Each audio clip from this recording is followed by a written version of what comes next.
What would you do if your dream home started whispering to you in the middle of the night? If doors opened on their own, if glowing eyes appeared in the darkness, and if all of this happened in the same place where an entire family was murdered?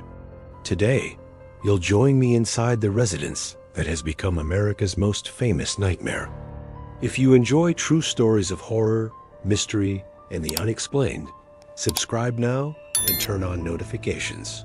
What you're about to hear could forever change the way you view the place you live. And remember, don't listen alone. It was late autumn in Amityville, New York. A cool wind blew through the quiet streets, carrying the salty scent of a nearby bay. Dry leaves piled high on the sidewalks, and the sun was setting early, shrouding the town in a melancholy golden hue. At 112 Ocean Avenue stood an imposing Dutch colonial-style house. Its high, sloping roof, with two semicircular windows resembling watchful eyes, seemed to watch passers-by. By day, it was charming. By night, it was imposing and menacing. But for the residents of Amityville, this wasn't just another pretty house. Everyone knew its history. Some avoided passing by. Others, forced to cross the street, quickened their pace and looked away. The white walls and well-kept garden couldn't hide what had happened there. In the early morning hours of November 13th, 1974, 23-year-old Ronald DeFeo Jr. grabbed a .35 caliber rifle and silently stalked through the rooms of his house. One by one, he executed his parents and 4 siblings as they slept. 6 shots. 6 lives. No neighbors heard screams. No victim tried to escape. All were found face down, as if they had never awakened. The scene shocked the town. The local sheriff, accustomed to bar fights and petty thefts, found himself confronted with an inexplicable massacre. Experts confirmed there were no traces of sedatives in the victim's blood. There was no evidence of a struggle. So how to explain it? Uncomfortable murmurs arose among the officers. What if it wasn't just Ronald in that house that night? A few hours later, Ronald was arrested. In his testimony, he alternated between coldness and restlessness. When asked why, he replied that he had been guided by voices, whispers coming from the house, ordering him to kill. Sometimes they spoke his name softly. Other times, they shouted orders inside his head. The court dismissed the story as an attempt to plead insanity, but for those who heard those accounts firsthand, something stuck. The house sat empty for over a year. Neighbors reported seeing lights turn on by themselves at night. A mailman reported hearing heavy footsteps in the hallway while dropping off mail, but nothing could be proven. Then, in December 1975, newlyweds George and Kathy Lutz saw the property advertised. 3 stories, 5 bedrooms, a spacious basement, a fireplace, a garage, and a generous lot, for an incredibly low price. To them, it seemed like the perfect opportunity to start a new life with Kathy's 3 children from a previous marriage. When the realtor mentioned the massacre, Kathy fell silent. George laughed and replied, "I don't believe in that stuff. It's just a house." And a few days later, the contract was signed. Moving day arrived under a sky heavy with gray clouds. The biting wind made the trees sway, creaking like old wooden beams. George drove the truck slowly down the narrow street, followed by a small moving van. In the passenger seat, Kathy held one of her children in her lap, while the other 2 sat in the back, furious and excited. The house loomed ahead, imposing, as if waiting for them. As they got out of the car, they were greeted by an eerie silence. Not a neighbor was in sight, no footsteps or conversations, only the wind. Harry, the family's German shepherd, jumped out of the truck bed and began exploring the backyard. But as he approached the basement entrance, he stopped abruptly, growled low, and backed away, tail between his legs. George frowned, but decided to ignore it. Kathy's first impression upon entering was one of astonishment. The interior was spacious, with soft carpeting, clean walls, and furniture in excellent condition. Everything had been left behind by the previous residents. The beds were still. The cabinets were full of utensils, and even paintings remained hanging. It felt as if someone had left in a hurry and never returned. As they unloaded the boxes, Kathy went upstairs to the master bedroom. Opening the door, she noticed a subtle but unsettling smell something between old perfume and mildew. The window was closed, but a cool draft blew through. She closed her eyes briefly, trying to dispel the feeling that she was being watched. George, meanwhile, explored the basement. The walls were exposed brick and the floor cold cement. There was a small room in the corner, painted red and windowless. He stood in the doorway for a few seconds, feeling the air there colder than in the rest of the house. "It'll be perfect for storing tools," he said aloud, trying to break the discomfort. That night, after they'd gotten some things sorted, they had dinner together in the dining room. The children seemed happy, talking about their new bedrooms. Kathy felt exhausted but relieved. When they went to bed, the house was silent except for the wind blowing against the windows.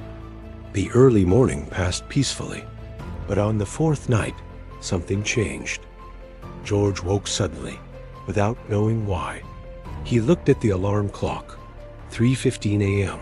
The room was cold, much colder than it should have been. He got up, checked the windows and doors, but everything was closed. As he returned to bed, he felt a shiver run down his spine. There was no noise, but the feeling that he wasn't alone was suffocating. The next day, over coffee, Kathy mentioned waking up to the sound of footsteps in the hallway. George, not wanting to worry her, said it was probably the wood creaking from the cold. But deep down, he knew the sound he'd heard was different, heavy, measured, like someone walking.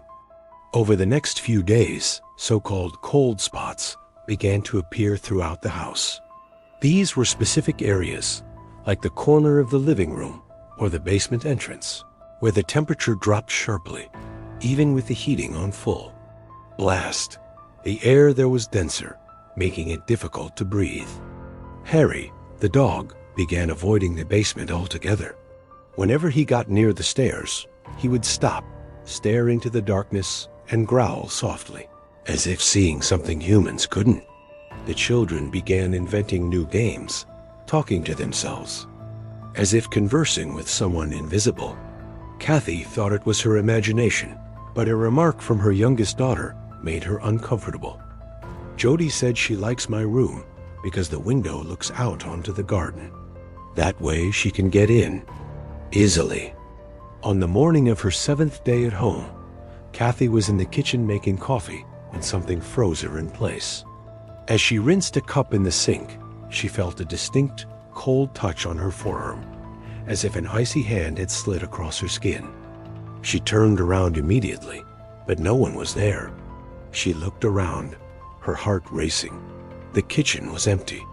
The distant sound of the television in the living room indicated that the children were engrossed, oblivious to what had just happened. When he told George, he tried to laugh it off, but the pallor on his face showed he wasn't as sure as he wanted to appear. The night before, he'd woken up again at 3:15 a.m.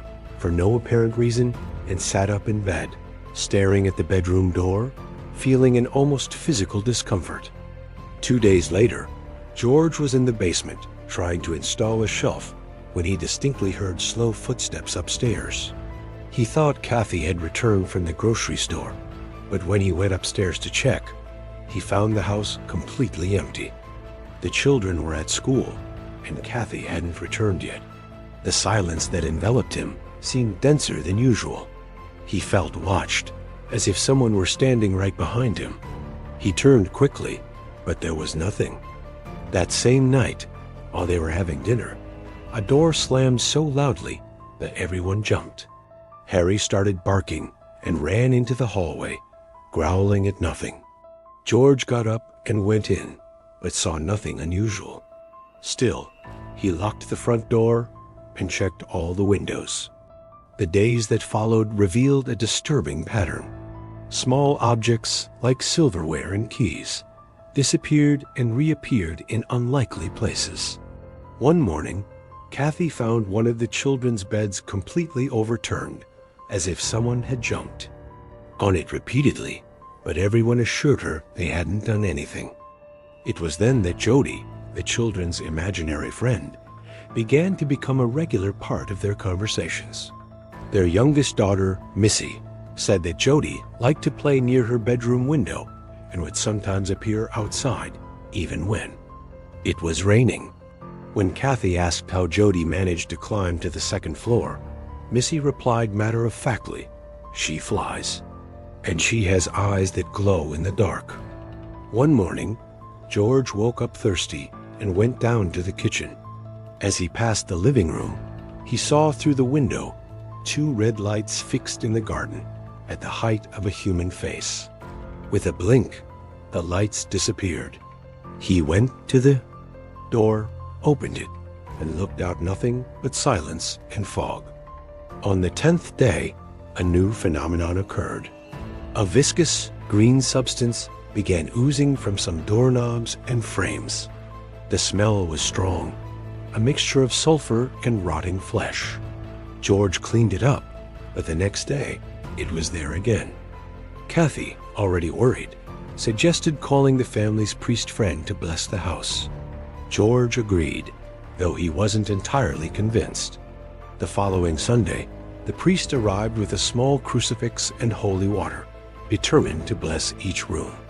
As soon as he entered the room where the DeFeo brothers had been killed, he stopped abruptly, his gaze fixed on a spot in the corner, as if he saw something the others couldn't. Then he raised his hand to his face, as if something had touched him. In a low voice, he murmured, "Get out of here." Before anyone could ask what had happened, he hurriedly closed his briefcase and left. He never returned to that house again. After the priest's visit, the atmosphere in the house seemed to change noticeably. The air was heavier, as if each room had become smaller. Even the sunlight that had previously illuminated the living room in the morning seemed to come in weaker, filtered through an invisible haze. Kathy began having nightmares almost every night. Vivid dreams in which she saw her own family being attacked by something she couldn't fully see, only feel a dense, suffocating presence. George, meanwhile, sank into a state of constant irritability. The once playful and patient man now spent hours in silence, sitting before the fireplace, staring intently into the flames as if waiting for some response. He woke religiously at 3:15 a.m., and the last few times, he swore he heard slow footsteps coming up the stairs shortly after opening his eyes. One early morning, he decided to follow the sound. He descended to the lower floor in silence, feeling the creaking of the wooden floor beneath his bare feet. In the hallway, the temperature suddenly dropped, and a smell of sulfur filled the air. When he reached the living room, he saw the front door open, swinging slightly in the chilly wind. He knew he had locked it before going to sleep. Harry, the dog, stood in the middle of the room, his body rigid, staring fixedly at the stairs. The hairs on his back were standing on end. The next day, Kathy noticed marks on her body, small red welts on her arms and thighs, as if something had lightly scratched her during the night. At first, she thought she might have hurt herself, but the marks grew larger each morning. Some were elongated, like fingers. The activity also began to affect the children. The middle son said that, while playing in his room, the closet opened by itself, and he saw a dark, shapeless face staring back at him. Missy, the youngest, said that Jody had changed. She was no longer the friend she once was, and now she became angry when anyone mentioned her name around adults. Things got even worse when George began hearing voices, no longer distant whispers, but clear phrases spoken in his ear. Some were threatening, "Leave ... now ... others strangely seductive, begging him to stay. He began avoiding leaving the house, even to work, claiming he needed to take care of the place. One afternoon, Kathy was folding clothes in her bedroom when she heard George talking downstairs. She thought he was on the phone, but when she went downstairs, she found him alone, standing in the middle of the living room, speaking quietly to no one. Upon seeing her, he fell silent and said he was just thinking out loud. But his gaze was distant, as if he were lost in another place. By the third week, the atmosphere in the house was unbearable. Doors slammed without wind, furniture dragged around in the wee hours, and the smell of decay came and went without explanation. The feeling of being watched was constant, even during the day. By the fourth week, the house felt more alive than ever, and not in a positive way. What had once been sporadic footsteps had become routine. George and Kathy no longer wondered if they would hear something at night, but when. The sounds of doors opening, furniture scraping, and even voices had become part of everyday life. One morning, they woke to find the room covered in flies, hundreds of them, flying in slow circles, covering the walls and ceiling. It was winter, and such a large number of insects made no sense. George opened all the windows to chase them away, but when he returned 10 minutes later, the room was clean, as if nothing had happened. Not a single carcass, not a trace. Kathy began avoiding certain rooms. The guest room, in particular, seemed to carry a suffocating energy. Whenever she entered, her heart would race and her ears would ring, like high-altitude pressure.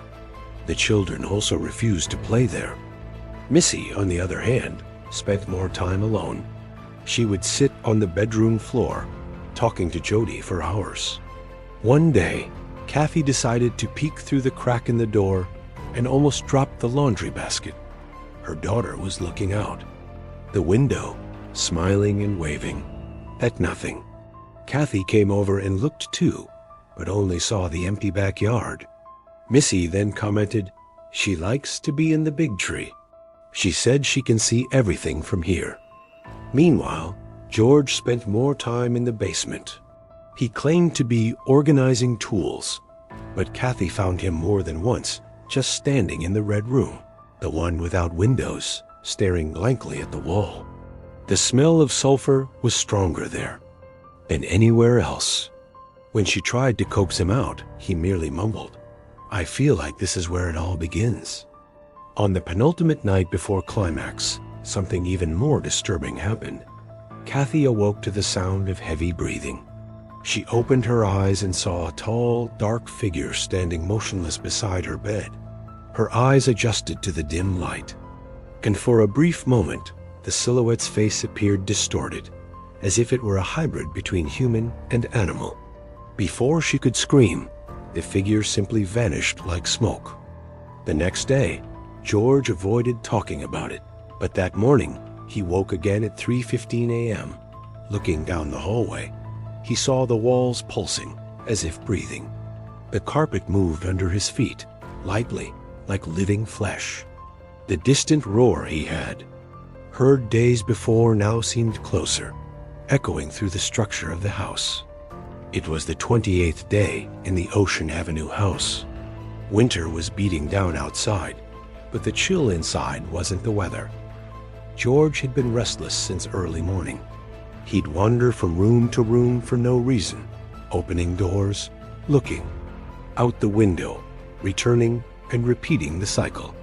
Kathy noticed he avoided eye contact and gave curt answers to any questions. That night, they went to bed early, but sleep eluded them. At 3:15 a.m., George opened his eyes and felt the air change, becoming heavy and difficult to breathe. The room was plunged into almost solid darkness. He looked to the side, and his heart stopped for a second. Kathy wasn't lying down, but floating a few inches above the mattress. Her face was completely distorted, as if she had aged decades. Her lips were drawn back, her teeth exposed, and a guttural sound came from her throat. Suddenly, a loud crash came from the children's room. George ran and found the door banging repeatedly, as if someone was pushing it from inside.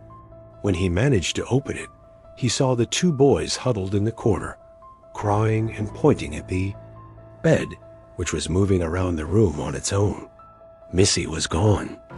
Panic gripped her. Kathy appeared in the hallway, her face still distorted, holding Missy's hand. The girl seemed entranced, her eyes wide, fixed on something invisible at the end of the hallway. A deep roar echoed through the house, coming from all directions. The walls vibrated. Objects fell from shelves. The carpet rippled beneath their feet, as if something were moving beneath it. A cold draft swept through the hallway, knocking out all the lights. In the darkness, red eyes began to appear in the shadows. First 2, then 4, then several pairs surrounding the family. The sound of heavy footsteps on the stairs seemed to be approaching quickly, growing louder. "Let's go now," George shouted. Without grabbing coats, bags, or anything, they ran for the stairs. On the way, Kathy felt something tug hard on her hair. George turned and saw a tall, shapeless shadow holding her. He pulled Kathy with all his strength, wrenching her from that invisible grip. When they reached the living room, the front door was locked, something George had left unlocked earlier. He twisted the handle frantically, the roar growing deafening. When he finally managed to open it, a gust of freezing wind hit them, nearly knocking the children off their feet. They ran across the garden, the ground shaking beneath their feet. They got into the truck and drove off without looking back. Harry, who had spent the night in the backyard, was already barking and growling at the house, as if he knew what was happening. As they drove away, the house seemed small in the rear view mirror, but the feeling that they were still being watched remained. They never returned. All their furniture, clothes, photographs, and personal belongings were left behind. Friends who went to collect their belongings days later reported feeling a suffocating pressure in their chests, hearing footsteps, and capturing voices on tape recorders. After that early morning, the Lutz family's lives were never the same. They spent the next few weeks staying with relatives, trying to regain their composure and avoid talking about what they had experienced. Kathy had nightmares almost every night. George, once skeptical, now avoided even going near churches or cemeteries. It took the children months to sleep alone again. Rumors spread quickly. In a small town, nothing stays secret for long, and when it comes to a house already scarred by a massacre, any movement attracts attention. Neighbors noticed that the Lutzes had taken almost nothing when they left. A moving truck was hired weeks later to empty the property, but the work was interrupted. The men who entered swore they heard footsteps upstairs and felt a pressure in their chests, as if something invisible was pushing them out. It was then that the story reached the press. Local journalists began visiting the street, and the case quickly attracted national attention. The Lutz's story was published in newspapers, and they were invited to give television interviews. Some people believed it immediately. Others accused them of making it all up to cash in on the fame. But no matter where the truth lay, one thing was undeniable. Something about that house affected whoever entered. Paranormal investigators became interested in the case. One of the area's most famous couples, Ed and Lorraine Warren, was called in to investigate. Lorraine reported sensing a powerful demonic presence in the area and said it was unlike any other case she had ever encountered. Photos taken during the investigation included a famous image, what appeared to be a boy with glowing eyes peering down the hallway at a time when no children were present. Meanwhile, 112 Ocean Avenue became something of a forbidden attraction. Curious onlookers drove by, slowing to look, some even stopping to take photos. Neighborhood residents, uncomfortable with the activity, began to avoid discussing the address. The city even officially changed the house number in an attempt to reduce the harassment. But the building's unmistakable shape continued to betray its identity. Over the years, books, films, and documentaries have helped transform the Lutz story into a cultural phenomenon. The first book, The Amityville Horror, was an instant success. Adapted for film in 1979 and again in 2005, ensuring that new generations would experience the legend. Each adaptation added or modified details, blending reality and fiction until the lines between the two became unrecognizable. Skeptics argue that the couple exaggerated or made it all up, perhaps motivated by financial hardship at the time. But advocates assert that no amount of material gain could compensate for the psychological trauma they and their children endured. George himself, in interviews years later, said he didn't need to convince anyone. "I know what I went through," he repeated. Today, the Amityville house remains occupied by new residents who avoid any contact with the media. They claim to have experienced nothing unusual, but it's impossible to ignore the weight of history that address carries. For those who believe, the explanation is that the entity sleeps until provoked. For those who don't, the only thing haunting there is people's imagination. What's certain is that, more than 4 decades later, the story still sends chills down your spine. The image of the semicircular windows illuminated by night remains an immediate symbol of terror. And the question that lingers over everyone, who knows this story remains? If you had the chance to go in there, would you dare?